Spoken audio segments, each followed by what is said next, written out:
తండ్రి అయిన దేవుడు కుమారుని యేసుక్రీస్తు సత్పరిశుద్ధ శ్రేష్టమైన నామములో మీ అందరికీ వందనం తెలియపరుచుకుంటున్నాను. ప్రియులారా, ప్రభు నామను బట్టి యేసుక్రీస్తు ప్రభు యొక్క అతి శ్రేష్టమైన నామను బట్టి మనమందరము కూడా ఈ రోజు వరకు ఈ దినం వరకు క్షేమంగా ఉన్నందుకు, ఈ రోజు వరకు ఈ దినం వరకు ఈ రీతిగా ఉన్నందుకు ఆ దేవాది దేవునికి హృదయపూర్వకమైన వందనాలు తెలియపరుచుకుందాం. దేవుడు గొప్పవాడు, ఉన్నవాడు, జయము గల దేవుడు, శక్తిగల దేవుడు. ఆయన వలనే, ఆయన మూలముగానే, ఆయన ద్వారానే మనమందరము కూడా ఈ భూలోకంలో జీవిస్తున్నాం. ఆయన లేకుండా ఈ భూలోకంలో ఎవరు కూడా లేరు. ఈ భూలోకంలో ఏ మనుషుడైతే, ఏ మానవుడైతే జన్మిస్తారో, పుట్టినటువంటి వారు, జన్మించినటువంటి వారు ఈ భూలోకంలో తమ యొక్క జీవితాలను కొనసాగిస్తారో, వారి యొక్క జీవితాలన్నీ కూడా దేవుని యొక్క కృప వల్ల, దేవుని యొక్క ప్రేమ వల్ల, దేవుని యొక్క దయ వల్ల కొనసాగింపబడతాయి. ఆయన దయ, ఆయన కృప, ఆయన ప్రేమ లేకపోతే ఏ మనిషి కూడా ఈ భూలోకంలో జీవించలేరు. కొంతమంది దేవుడు లేడని లెక్క చేయనటువంటి వారు కాడ ఉంటారు. కొంతమంది ఎవరిని లెక్క చేయకుండా వారి వారి యొక్క ఆలోచన బట్టి, వారి వారి యొక్క తలంపును బట్టి, వారికి శక్తి ఉన్నంత వరకు, వారికి బలం ఉన్నంత వరకు, వారి శక్తి సామర్థ్యాలు ఉండి ఇహలోకములో నేను ఏదైనా చేయగలుగుతానని అహంకారంతో, అహంభావంతో, గర్వంతో విర్రవీగుతూ జీవించినటువంటి వారు కూడా ఏదో ఒక రోజున, ఏదో ఒక సమయంలో, ఏదో ఒక గడియలో వారికి ఏదో ఒక దెబ్బ తగిలినప్పుడు దేవుడు ఉన్నాడు, దేవుడే నన్ను కాపాడాడు, దేవుడే నన్ను రక్షించాడు, దేవుని మూలముగానే, దేవుని ద్వారానే నా యొక్క జీవితాన్ని కొనసాగిస్తున్నానని దేవుడే వారికి తెలియపరుస్తాడు, దేవుడే వారికి వ్యక్తపరుస్తాడు, దేవుడే వారికి బయలుపరుస్తాడు అన్నమాట. అందుకని ప్రియులారా, ఈ భూలోకములో మనము జీవిస్తున్నామంటే మొట్టమొదటిగా ఎవరు కారణం అంటే దేవుడు అన్నమాట. ఆయన లేకుండా ఎవరు కూడా లేరు. ఆయనే మొదటివాడు, ఆయనే ఆది అయి ఉన్నాడు, ఆయనే అంతమై ఉన్నాడు, ఆయనే ఆల్ఫాయు ఒమేగాయు అని అన్నాడు. ఆల్ఫాయు ఒమేగాయు అన్నాడు. కాబట్టి దేవుని యొక్క ప్రేమ, దయ, కనికరములు ఈ భూలోకంలో ప్రతి ఒక్కరి ఎడలా కుమ్మరించబడతవి, వ్యక్తపరచబడతవి, తెలియపరచబడతవి, బోధించబడతాయి అన్నమాట. కాబట్టి మనము ఎవరి యొక్క ప్రేమను పొందుకుంటూ జీవించాలంటే దేవుని యొక్క ప్రేమను పొందుకుంటూ జీవించాలి. ఎవరి యొక్క ప్రేమను పొందుకుంటూ మన యొక్క జీవితాన్ని కొనసాగించాలంటే దేవుని యొక్క ప్రేమను పొందుకుంటూ మన యొక్క జీవితాలు కొనసాగించాలి. ప్రియులారా, ఈ రోజుల్లో, ఈ దినాలలో మనం ప్రత్యేకంగా యేసుక్రీస్తు ప్రభు పొందినటువంటి శ్రమల గురించి మనం ధ్యానం చేస్తున్నాం. యేసుక్రీస్తు పొందినటువంటి ఇబ్బందులు, ఇక్కట్లు, ఆయన పొందినటువంటి శిలువ శ్రమలన్నిటిని గురించి కూడా మనం ధ్యానం చేస్తున్నాం. అయితే ఈరోజు మనం తెలుసుకున్న దేవుని వాక్య సందేశం ఏమిటంటే, ఆచారాలు ముఖ్యమా, క్రీస్తుని అనుసరించడం ముఖ్యమా? ఈరోజున మనం ఒక్కసారి లోకం వైపు చూసుకున్నట్లయితే, లోకములో ఎక్కువ మంది కూడా ఆచారాల ప్రకారము, అలవాట్ల ప్రకారము, పద్ధతుల ప్రకారము, ఇహలోక ఆచారాలను బట్టి, ఇహలోక పద్ధతులను బట్టి, ఇహలోక విధి విధానాలను బట్టి నడుచుకునే వాళ్ళు చాలామంది ఉన్నారు. యేసుక్రీస్తు ప్రభుని అనుసరిస్తూ జీవించేవారు చాలా బహు తక్కువ మంది. మనము ఏళ్ల మీద లెక్క పెట్టవచ్చు వాళ్ళని. యేసుక్రీస్తుని అనుసరించేవారు, ఆచారాలను అనుసరించేవాళ్ళు చాలా ఎక్కువ మంది ఉన్నారు. యేసుక్రీస్తు ప్రభుని అనుసరించి జీవించేవాళ్ళు చాలా తక్కువ మంది. మరి ఈ ఆచారాలను బట్టి, అలవాటులను బట్టి, పద్ధతులను బట్టి జీవించేవారు క్రీస్తుని అనుసరిస్తున్నారని అనుకుంటారు, కానీ వాళ్ళు క్రీస్తుని అనుసరించట్లా. లోకములో ఉన్నటువంటి ఆచారాలను అనుసరిస్తున్నారు, లోకములో ఉన్నటువంటి పద్ధతులను అనుసరిస్తున్నారు, లోకంలో ఉన్నటువంటి విధి విధానాలను అనుసరిస్తూ వారు జీవిస్తున్నారు. చాలామంది అనుకుంటున్నారు, యేసుక్రీస్తు ప్రభు యొక్క శిలువ శ్రమల ధ్యానములో మనం ఉన్నాము, యేసుక్రీస్తు పొందినటువంటి శ్రమల గురించి మనం ధ్యానం చేసుకుంటూ జీవిస్తున్నాము, యేసుక్రీస్తు పొందినటువంటి గాయాలను గురించి మనం ధ్యానం చేసుకుంటూ జీవిస్తున్నాము, యేసుక్రీస్తు పొందినటువంటి ఆ కొరడా దెబ్బల గురించి మనం ధ్యానం చేసుకుంటూ జీవిస్తున్నామని చాలామంది తమ తమ యొక్క ఆలోచనలతో ఉంటున్నారు.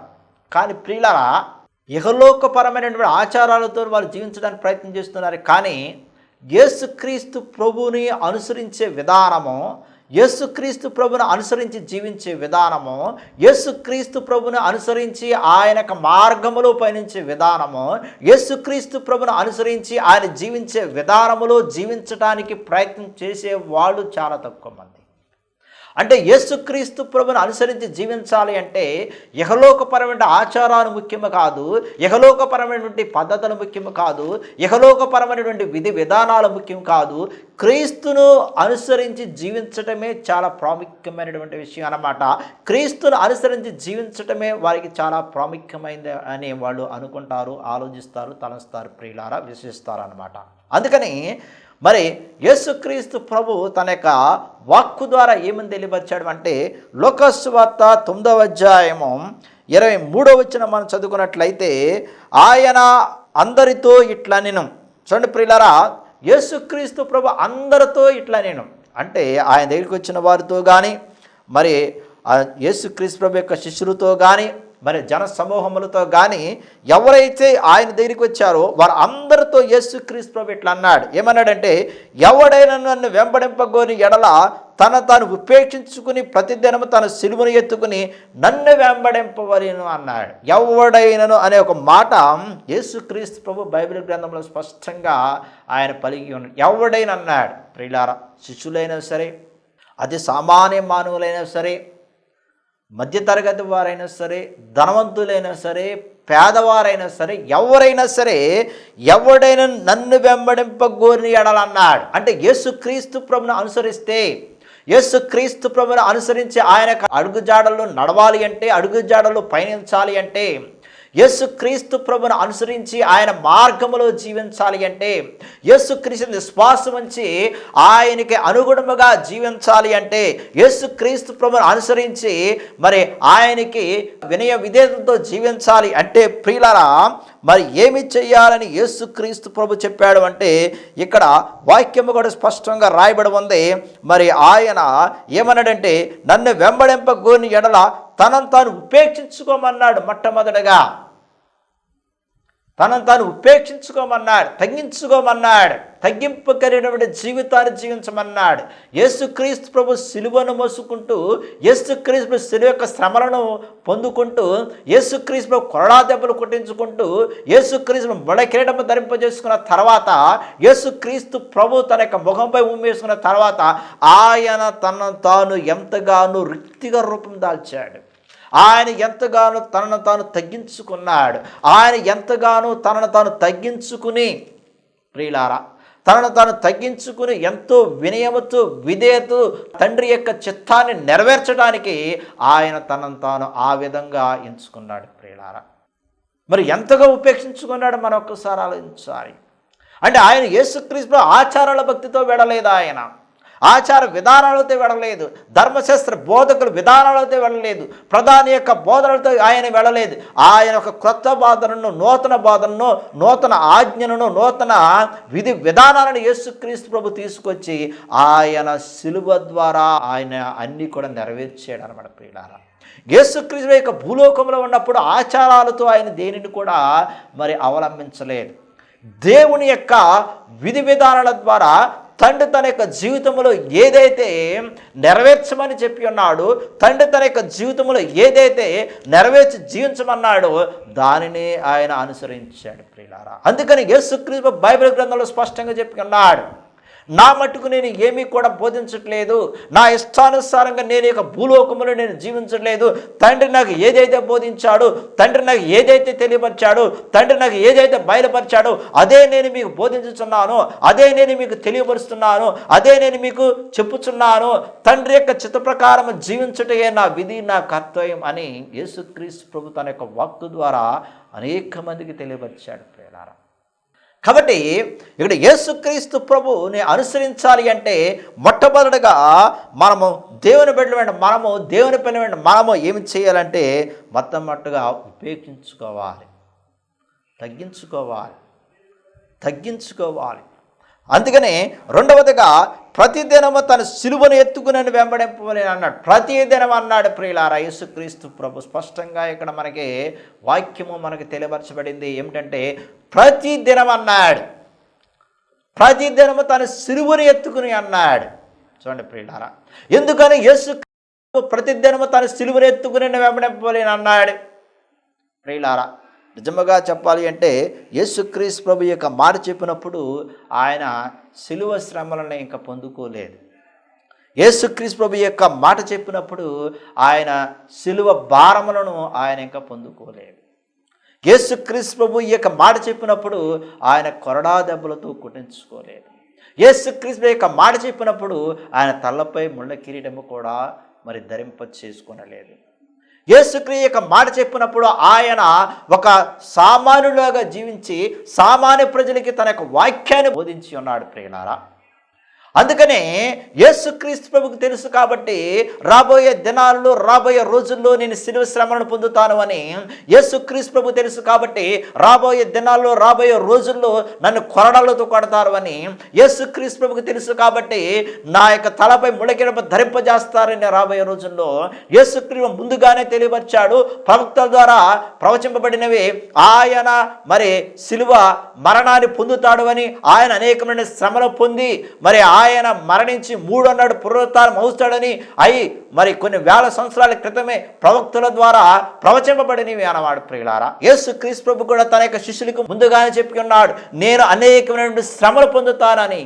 ప్రియులారా, మనిషి కుమారుడు మానవ కుమారుడు మరి దైవ కుమారుడు దేవుని కుమారుడు అనేకమైన శ్రమలను పొంది ప్రియులారా అనేక మంది చేత అవమానింపబడి అనేక మంది హేళన చేయబడి ఆయన మరణించిన తర్వాత 3వ నాడు పునరుత్థానం అవుతాను అని యేసుక్రీస్తు ప్రభు స్పష్టంగా తన యొక్క శిష్యుడికి ముందుగానే చెప్పి ఉన్నాడు ప్రియులారా. అందుకని యేసుక్రీస్తు ప్రభు ఇక్కడ ఏమన్నాడండి, ప్రతిదినము తన సిలువను ఎత్తుకోమన్నాడు ప్రియులారా. ప్రతిదినం అన్నాడు. ఏదో ఉపవాస కాలాలలో మాత్రమే కాదు, ఇది ఉపవాసకాలాలు సిలువను మోయటమే కాదు, ఆచారాల భక్తి అలవాటు భక్తి అంటారు దానిని. ఆచారం అంటే కాలాన్ని బట్టి ఆచారం వస్తుంది. మనుషుల యొక్క విధి విధానాన్ని బట్టి ఆచారం వచ్చి భక్తి వస్తుంది అన్నమాట. ఆచారం వస్తుంది, తర్వాత భక్తి వస్తుంది ప్రియులారా. భక్తి ముందు రాదు, ఆచారం. అంటే ఆచారం వచ్చినప్పుడే భక్తి వస్తుంది వాళ్ళకి. ఆచారం రాకపోతే భక్తి లేదు. ఆచారం అంటే కాలం వచ్చింది, సమయం వచ్చింది, రోజులు వచ్చినవి, దినాలు వచ్చినవి. ఈ దినాలలో ఈ రోజుల్లో ఈ సిలువ శ్రమల గురించి మనం ధ్యానం చేయాలి. ఈ రోజులు ఈ ఆచారాన్ని పాటించాలి. కాబట్టి ఈ ఆచారాన్ని పాటిద్దామనేటువంటి విధి విధానాలు ఉంటారు. కాబట్టి ఆచారాన్ని ఎప్పుడైతే పాటిద్దామని అనుకుంటారో అప్పుడే వాళ్ళకి భక్తి అనేది పుట్టుతుంది, భక్తి అనేది వస్తుంది, భక్తి అనేది వాళ్ళ యొక్క జీవితంలో చిగురిస్తుంది. లేకపోతే భక్తి అనేది లేదు అక్కడ. మరలా ఈ ఆచారం అయిపోయిన తర్వాత ఆ భక్తి కూడా పోతుంది. మరలా ఈ ఆచారం అయిపోయిన తర్వాత ఆ భక్తి కూడా కనుమరుగైపోతుంది. మరలా ఈ ఆచారం అయిపోయిన తర్వాత ఆ భక్తి ఎక్కడికి వెళ్తుందో ఎవరికి తెలియదు, దేవుని తెలుసు. కాబట్టి ఆచార భక్తులు, అలవాటు భక్తులు, ఆచార విధానాలలో, ఆచారం యొక్క భక్తి విధానంలో మనం వెళ్ళేమనుకోండి, దినదినము ప్రయోజనము యేసుక్రీస్తు యొక్క సిలువను మోసుకుంటూ ఆయన మనం అనుసరించలేం. ఆచార భక్తులు మనం జీవించామనుకోండి, క్రీస్తు పొందినటువంటి శ్రమల్లో, క్రీస్తు పొందినటువంటి బాధల్లో, క్రీస్తు పొందినటువంటి కష్టాల్లో మనం పాలు పంచుకోలేం. ఆచారాల భక్తి అది కొంతకాలం మాత్రమే ఉంటుంది. ఆచార భక్తి యొక్క జీవితము కొంతకాలమే అది కనబడుతుంది. ఆచార భక్తులు మనం జీవించమని కూడా మన యొక్క జీవితము కూడా ఆచారంగానే ఉంటున్నారు ప్రియులారా. కాబట్టి ఈ ఆచార భక్తి నుంచి మనం బయటపడాలి అంటే, ఆచార భక్తి యొక్క విశ్వాసం నుంచి మనం బయటపడాలంటే, ఆచార యొక్క విధి విధానం నుంచి మనం బయటపడాలంటే క్రీస్తును అనుసరించడం నేర్చుకోవాలి. యేసుక్రీస్తు ప్రభువును అనుసరించి జీవించడం నేర్చుకోవాలి. యేసుక్రీస్తు ప్రభు చెప్పినటువంటి మాటలు మన హృదయంలో పదులుపరుచుకుని దినదినము ప్రతిదినము కూడా ఆయన సిలువనెత్తుకుని ఆయన వెంబడించడము ప్రియులారా. సిలువనెత్తుకుని వెంబడించమన్నాడు, ప్రతి దినం అన్నాడు ప్రియులారా. మనిషి యొక్క జీవితంలో ప్రతి ఒక్కరి జీవితంలో సిలువ శ్రమలు అనేవి వస్తాను అంటవి. ప్రతి ఒక్కరి జీవితంలో కొన్ని ఆటుపోటులు, లోటుపాటలు, కష్టాలు, ఇబ్బందులు, ఇక్కటలు, అనేకమైనటువంటి సమస్యలు వస్తానే ఉంటవి. అవన్నిటినీ మనము కలిపి సిలువ శ్రమలు అనవచ్చు ప్రియులారా. యేసుక్రీస్తు ప్రభులాగా మనం కొరడాలతో కొట్టించుకోబడిన అవసరం లేదు. యేసుక్రీస్తు ప్రభులాగా మనం ముళ్ళ కిరీటం ధరింపజేసుకునే అవసరం లేదు. యేసుక్రీస్తు ప్రభులాగా మనము ముఖంపై ఉమ్మి వేసుకునే అవసరం లేదు ప్రియులారా.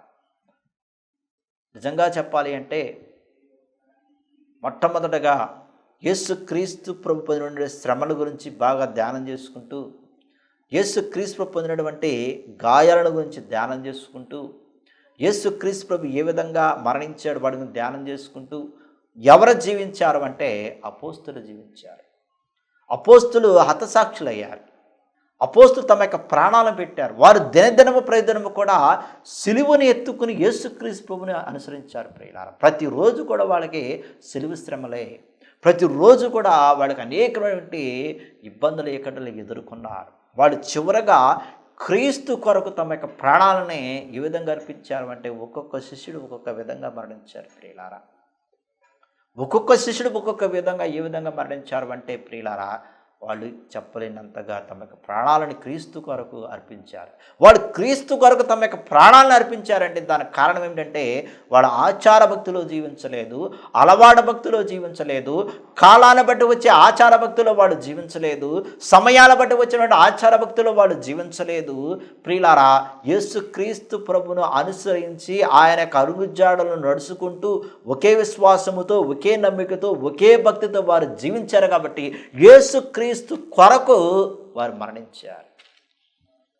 యేసుక్రీస్తు కొరకు వారు జీవించి మరణించారు. కానీ ఈ రోజున జీవించేవాళ్ళు తక్కువ, క్రీస్తుని అనుసరించేవాడు తక్కువ, జీవించి క్రీస్తుని అనుసరించి మరణించేవాడు చాలా తక్కువ మంది. ప్రియులారా, కాబట్టి యేసుక్రీస్తు ప్రభువును అనుసరించాలి అంటే, యేసుక్రీస్తు ప్రభువుని వెంబడించాలి అంటే, యేసుక్రీస్తు యొక్క మార్గములు మనం పయనించాలి అంటే మన ఆచార భక్తిలో ఉండకూడదు. ప్రియులారా, ఆచార భక్తి ఎలా ఉంటుందంటే నూతులో కప్పలాంటిలాగా ఉంటుంది. ప్రియులారా, నూతన కప్ప ఏమనుకుంటుందంటే లోకమంతా కూడా ఇక్కడే ఉందనుకుంటుంది. లోకమంతా కూడా ఇక్కడే ఉంది ఈ నూతులను ఉందనుకుంటుంది.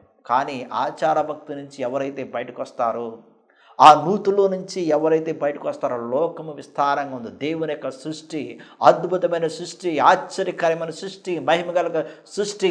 దేవుడి యొక్క సృష్టిలో ఉన్నాడు. ప్రియులారా, దేవుడి యొక్క సృష్టిలో ఉండి ఆయన తన యొక్క క్రియలన్నీ కూడా ఈ సృష్టిలో ఉండి చేస్తున్నాడు. కాబట్టి ప్రియులారా, అప్పుడు యేసుక్రీస్తు ప్రభు ఈ సృష్టిని చూసి ఆయనే నిజమైన దేవుడని, ఆయన నిజమైనటువంటి లోకరక్షకుడని, ఆయన నిజమైన పాప విమోచకుడని, ఆయనే మన కొరకు ఈ భూలోకానికి వచ్చాడని, ఆయన మన కొరకే భూలోకములకు వచ్చి మరణించాడని, ఆయన మన కొరకు తన రక్తాన్ని కార్చి ఉన్నాడని, ఆయన మన కొరకు తన రక్తాన్ని ప్రోక్షించి ఉన్నాడని, ఆయన సర్వ మానవాళ అందరిని రక్షించడానికి కాపాడి భూలోకానికి వచ్చి ఉన్నాడని ఎరిగి తెలుసుకుని ఆయనే అనుసరిస్తాం.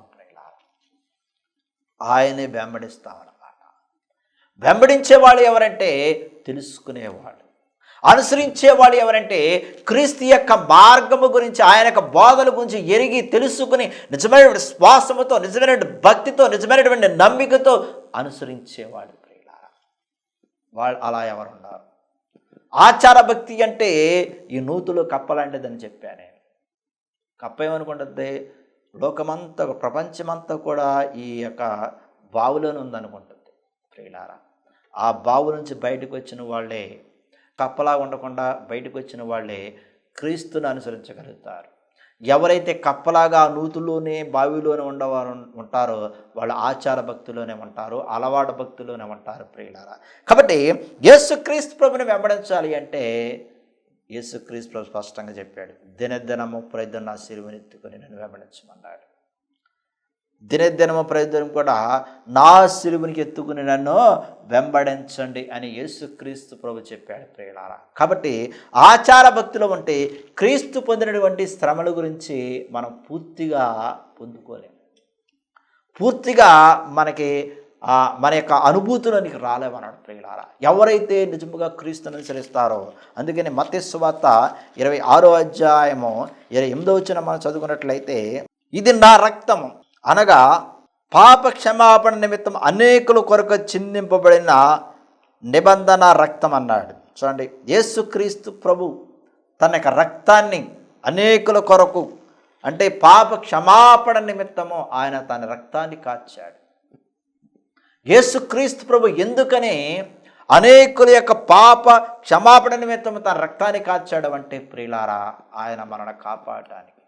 ఆచార భక్తులు మనం జీవించడానికి కాదు, ఆచార భక్తులు కొట్టుమిట్టాడటానికి కాదు, ఆచార భక్తులు మనం వెళ్ళటానికి కాదు. ఆయన అనుసరించడానికి, ఆయన అనుసరించి జీవించడానికి, ఆయన అడుగుజాడల్లో మనం పయనించడానికి, అందుకనే ఆయన పాప క్షమాపణ నిమిత్తమే అనేకులను రక్షించడానికి, అనేకులను కాపాడడానికి యేసుక్రీస్తు ప్రభు మన కొరకు ఆయన మరణించాడన్నాడు ప్రియులారా.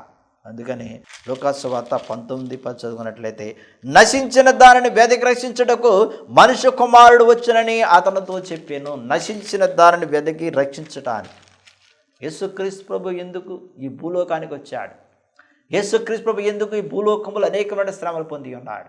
యేసుక్రీస్తు ప్రభు ఎందుకు ఈ భూలోకంలో మన కొరకు సిలువ శ్రమలు పొంది ఉన్నాడు? యేసుక్రీస్తు ప్రభు ఎందుకు భూలోకానికి వచ్చి ఆయన కొరడాలతో ఖండించుకున్నాడు? యేసుక్రీస్తు ప్రభు ఎందుకు భూలోకానికి వచ్చి ఆయన తలపై ముళకిరడం పెట్టించుకున్నాడు? యేసుక్రీస్తు ప్రభు ఎందుకు మన అందరి కొరకు ఆ పరిశుద్ధమైనటువంటి ఆ పవిత్రమైన శిలువ మీద తన రక్తాన్ని కార్చి తన ప్రాణాన్ని ఇచ్చి ఉన్నాడండి ప్రియులారా.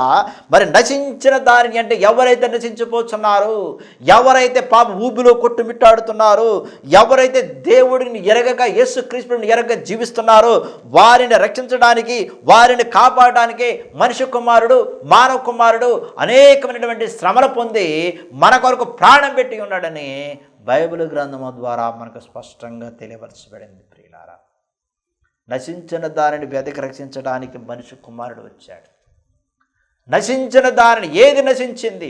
ఆచార భక్తులు నశించిపోతున్నారు, ఆచార భక్తులు కొట్టుమిట్టాడుతున్నారు, ఆచార విధానాలలో ఉండి లోకములో పడిపోయి లోక విధానాలను జీవిస్తూ దేవుని విస్మరించారు.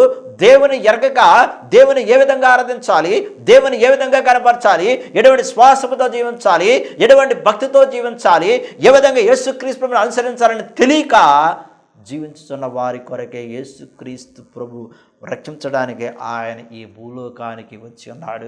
ఆయన మన అందరి కొరకే పాప క్షమాపణ నిమిత్తమే ఆయన రక్తాన్ని చిందించి ఉన్నాడు. పరిశుద్ధమైన రక్తం, పవిత్రమైన రక్తం, నిష్కళంకమైన రక్తము, వెలగట్టలేని రక్తాన్ని మన కొరకు ఆయన చిందించి ఉన్నాడు. అందుకనే మార్కు సువార్త 10వ అధ్యాయము 45వ వచనం మనం చదువుకున్నట్లయితే, మనుష్య కుమారుడు పరిచారం చేయుచున్నట్టుకు రాలేదు, కానీ పరిచారం చేయుటకును అనేకులకు ప్రతి విమోచన క్రయధనముగా తన ప్రాణమునిచ్చుటకే వచ్చి ఉన్నాడు. మనుష్య కుమారుడు ఎందుకు వచ్చి ఉన్నాడు? అనేకుల కొరకు విమోచన కొరకు అన్నాడు. అనేక విమోచన కొరకు ప్రతి విమోచన క్రయధనముగా తన ప్రాణాన్ని ఇచ్చడానికి వచ్చి ఉన్నాడు మనిషి కుమారుడు. మనిషి కుమారుడు భూలోకంలో జీవించడానికి రాలేదు. మనిషి కుమారుడు భూలోకమైనటువంటి ఆచారాలు అలవాట్లను పాటించడానికి రాలేదు. మనిషి కుమారుడు భూలోకములో ఉన్న విధి విధానాలనే అనుసరించడానికి రాలేదు, తండ్రిని అనుసరించడానికి వచ్చాడు. కుమారుడు తండ్రిని అనుసరించాడు, తండ్రి యొక్క ఆజ్ఞల ప్రకారం జీవించాడు. తండ్రి ఏదైతే తెలియవచ్చాడో దాని ప్రకారం ఆయన జీవించాడు. ఆయన మనిషి కుమారుడు, మానవ కుమారుడు, దేవుని కుమారుడు యేసుక్రీస్తు ప్రభు అనేక మందిని రక్షించడానికి, అనేక మందిని కాపాడటానికి ఆయన తన ప్రాణాన్ని పెట్టి ఉన్నాడు ప్రియులారా. ప్రాణాన్ని క్రయధనముగా మనకిచ్చి ఉన్నాడు, అనేక మందిని విముక్తిని కలగచేయడానికి. ఇది ఆచార భక్తులు జరగదు, అలవాడ భక్తులు జరగదు, కాలానుగుణముగా జరగదు, విధి విధానాల్లో జరగదు, అనుసరించడంలో జరుగుతుంది. యేసుక్రీస్తు ప్రభు తన శిష్యులు చెప్పాడు, మీరు నన్ను అనుసరించండి, నన్ను వెంబడించండి, నేను మిమ్మల్ని చేపల పట్టువారుగా మనుషులకు పట్టువారుగా చేస్తానన్నాడు. ఎవరైతే క్రీస్తు ప్రభుని అనుసరిస్తారో వారే యేసుక్రీస్తు ప్రభు కొరకు జీవిస్తారు. వారే యేసుక్రీస్తు ప్రభు యొక్క పొందినటువంటి శ్రమల గురించి స్పష్టముగా, ఖచ్చితంగా వాళ్ళు తెలుసుకుని ఎరిగి క్రీస్తుని విశ్వాసం మీద జీవించగలుగుతారు ప్రియులారా.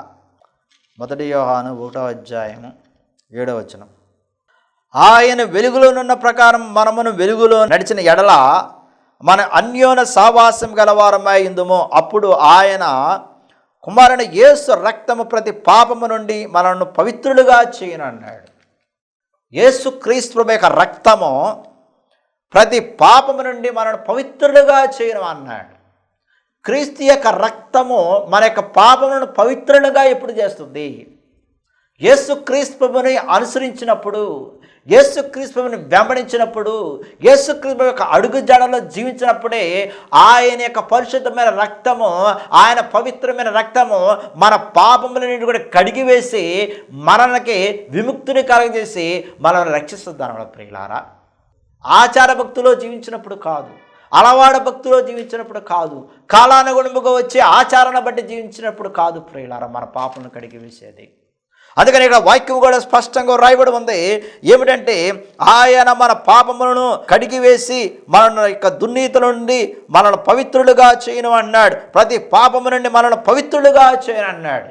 ఏది పవిత్రులుగా చేస్తుందా మనల్ని? మన యొక్క పాపముల నుంచి విముక్తిని కలగజేసి ఏది మనల్ని పరిశుద్ధులుగా చేస్తుంది? మన పాపముల నుంచి విముక్తిని కలగజేసి ఏది మనల్ని శుద్ధీకరింపజేస్తుంది? మన పాపములను విముక్తిని కలగజేసి ఏది మనల్ని రక్షిస్తుంది అంటే యేసుక్రీస్తు ప్రభు యొక్క రక్తం. ఆ రక్తము యేసుక్రీస్తు ప్రభు చిందించకపోతే, ఆ రక్తము యేసుక్రీస్తు ప్రభు కార్చకపోతే, ఆ రక్తాన్ని యేసుక్రీస్తు ప్రభు శిలువ మీద రక్త చెమట బిందువుల వల్లే ఆయన మరి కార్చకపోతే అది మనల్ని పవిత్రులుగా చేసేదా?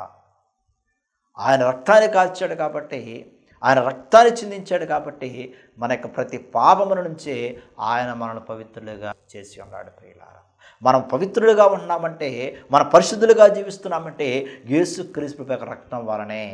కాబట్టి యేసుక్రీస్తు యొక్క రక్తం మన యొక్క పాపములను కడిగివేయాలంటే ఆచార భక్తులు ఉంటే కడిగివేయదు. ఆచార భక్తులు మనము జీవిస్తే కడిగివేయదు. యేసుక్రీస్తు ప్రభువును అనుసరించినప్పుడే అది మన పాపములను కడిగివేస్తుంది, యేసుక్రీస్తు యొక్క రక్తము. అందుకని 1 పేతురు 4వ అధ్యాయము 1వ వచనం చదువుకున్నట్లయితే, క్రీస్తు శరీరమందు శ్రమపడిన కనుక మీరును అట్టి మనస్సును ఆయుధముగా ధరించుకొనని అంటున్నాడు. యేసుక్రీస్తు ప్రభు యొక్క శరీరమందు ఆయన ఏ విధమైన శ్రమ పొందాడు? ఎందుకని యేసుక్రీస్తు ప్రభు శరీరమందు శ్రమ పొందాడు? ఎందుకని యేసుక్రీస్తు ప్రభు శరీరమందు శ్రమ పొందవలసి వచ్చింది? ఎందుకని యేసుక్రీస్తు మన కొరకు ఆయన శరీరాన్ని కొరడాలతో కొట్టించుకోవాల్సి వచ్చింది?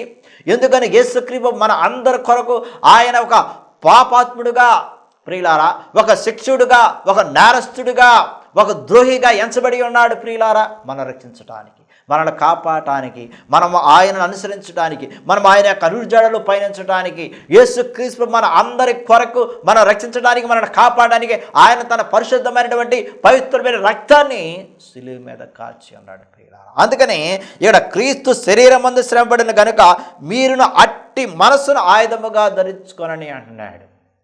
ఏది ఆయుధముగా ధరించుకోవాలి? శ్రమను ఆయుధముగా ధరించుకోవాలన్నాడు.